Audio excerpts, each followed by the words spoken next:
দুঃখ প্রকাশ করছি যে তাকে এরকম নেগেটিভ ভিডিও বানানো উচিত কাজ হয়েছে।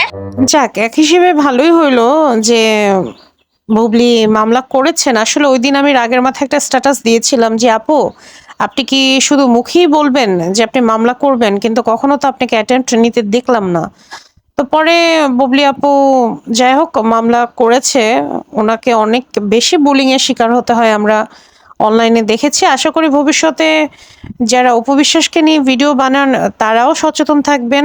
আসলে বিষয়টা কি জানেন, অপবিশ্বাস যেভাবে কথাবার্তা বলে, যে ল্যাঙ্গুয়েজে কথা বলে টকশোতে এসে, যেভাবে মানে বুবলিকে ছোট করে কথা বলে, সেখানে বুবলিকে নিয়ে ওনার অপবিশ্বাসের ভক্তরা এভাবে কথা বলবে সেটাই তো স্বাভাবিক। কারণ উনি একজন নায়িকা, উনি যদি এভাবে কথা বলতে পারে তাহলে ওনার ভক্তরা তারা তো সাধারণ মানুষ, সবার শিক্ষাগত যোগ্যতাও এক না, আর্থিক অবস্থাও এক না, তারা তো এটাকে রংচুন মিশায় তাদের মতো আরো মানে বাজেভাবে ভিডিওটা বানাবে। তা আমার মনে হয় এখানে মেইন আসলে ডিবি অফিসে ডাকা উচিত ছিল অপবিশ্বাসকে, তাকে সচেতন করা উচিত ছিল যে আপনি এই ধরনের কথা বলা বন্ধ করুন, তা না হলে আপনার বিরুদ্ধে স্টেপ নিব। এবং যে কারণে হয় কি, ওনার ভক্তরা হচ্ছে এই ধরনের উচ্ছৃঙ্খল ভাষায় ভিডিও দিতে সাহস পায়।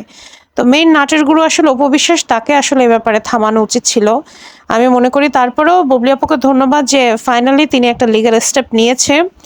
এবং হ্যাঁ, আমাদেরও উচিত হবে না যে আমরা বললাম তো যে আমরা আসলে অপবিশ্বাসকে নিয়ে এভাবে কথা বলতে চাই না, কিন্তু উনি যখন বুবলিকে নিয়ে এভাবে কথা বলে তখন আর চুপ করেও থাকতে পারি না।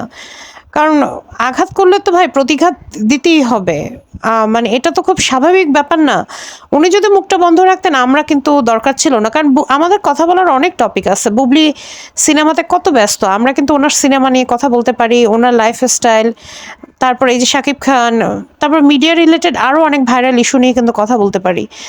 বাট অপবিশ্বাস নিজেকে সবসময় ভাইরাল রাখার জন্য উনি যে বাজে ওয়েটা অবলম্বন করছে, এবং সেটা সূত্র ধরে ওনার যারা ভক্ত তারা যে অ্যাঙ্গেলে ভিডিও বানায়, দিস ইজ নট ফেয়ার। এবং এটা সবসময় আমি বলি এটা অতিরিক্ত, মানে এটা কিন্তু কখনোই এই ওয়েতে কাউকে আক্রমণ করা উচিত না। এবং যেভাবে অফেন্সিভভাবে তারা হুমকি ধামকি দেয় অপবিশ্বাসকে সামনে পেলে এটা করবে, অপবিশ্বাসের ভক্তদেরকে মাছ ভাজার মতো করে ভাজতে মন চায়, এই যে এরকম, এগুলো কিন্তু সোশ্যাল ক্রাইম, যেগুলো থেকে আমাদের বিরত থাকা উচিত। এটা কিন্তু কাইন্ড অফ হুমকি। তো এগুলো আমি জানি না এগুলো কিভাবে দেয়।